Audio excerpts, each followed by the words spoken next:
Hey, what's happening, guys? Welcome back to the channel. So today we're going to be discussing the 5 moves you must take right after receiving your paycheck. We've got the bank behind me here, so let's just imagine it's payday. And the very first move that most folks make is they head over to the bank and exchange their check for cash. Now we're going to go over the 5 actions you should immediately take after that. All right, friends, the very first step to follow when you receive your earnings actually comes from this book right here. It's called The Richest Man in Babylon, which is honestly one of the greatest reads I've come across on simple money principles. I'll drop a link in the description below if you'd like to check it out. But the core idea here is something called pay yourself first.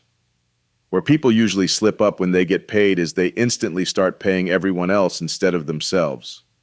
They pay the internet provider, the electric company, their mortgage. And of course, I'm not saying don't pay these because obviously you must.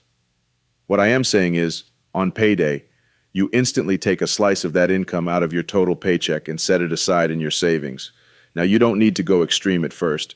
In fact, you could begin with just 1% or 2% of your income.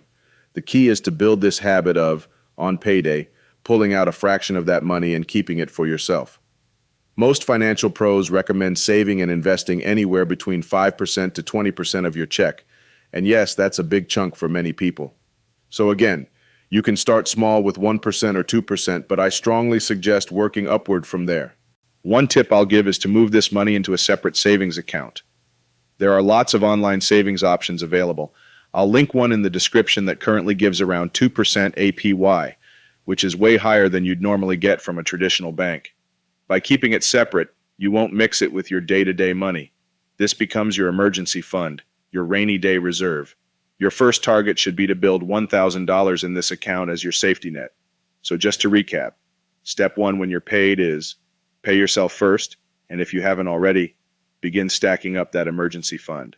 Now step 2 when you're paid is a simple one, but often overlooked, and that is to stop at the gas station and fill your tank.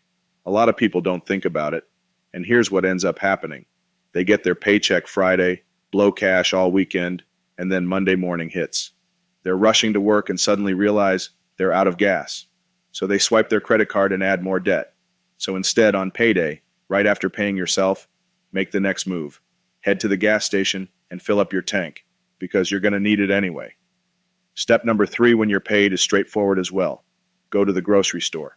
I wanted to show just how much extra you waste eating fast food compared to buying groceries.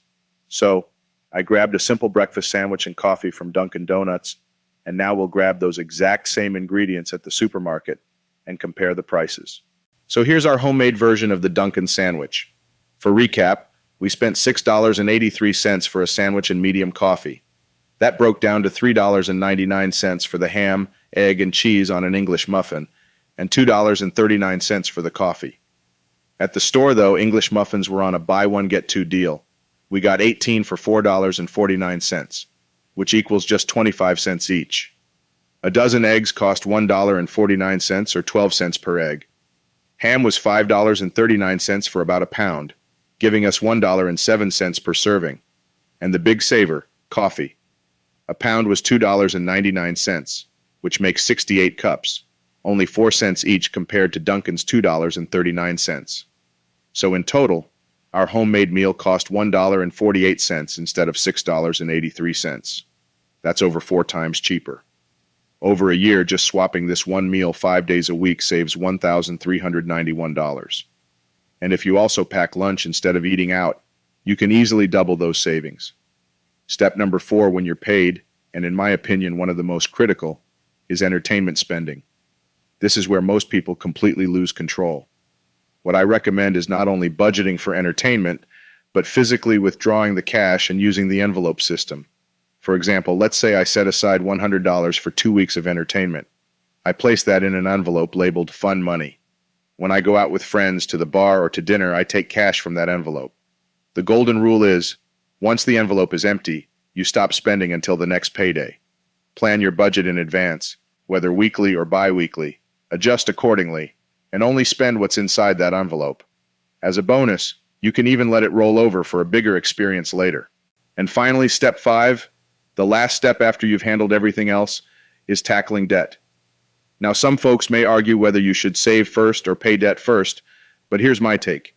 You need at least a $1,000 emergency cushion before focusing on debt. Because if you pour everything into debt but then face an emergency, you'll just swipe that card again and be right back where you started. Now, there are two main debt payoff methods. First, the highest interest first approach, which makes the most sense mathematically. Second, the smallest balance first approach, often called the snowball method, where you pay off small debts like a $200 store card quickly, build momentum, and keep going. Either way works. Pick whichever motivates you. Once you've followed the earlier steps and built that cushion, it's time to aggressively reduce your debt until you're free from bad liabilities like credit cards or medical bills. So guys, that's the wrap up. Those are the 5 actions I suggest when you get paid. Let me know your thoughts down below. Do you agree or disagree with these steps? I'd love to hear your take. And if you're new here and looking for more tips about saving, investing, and handling money wisely, make sure to hit subscribe and tap the bell for future uploads. Thanks so much for watching. I hope you found value in this, and I'll catch you in the next one.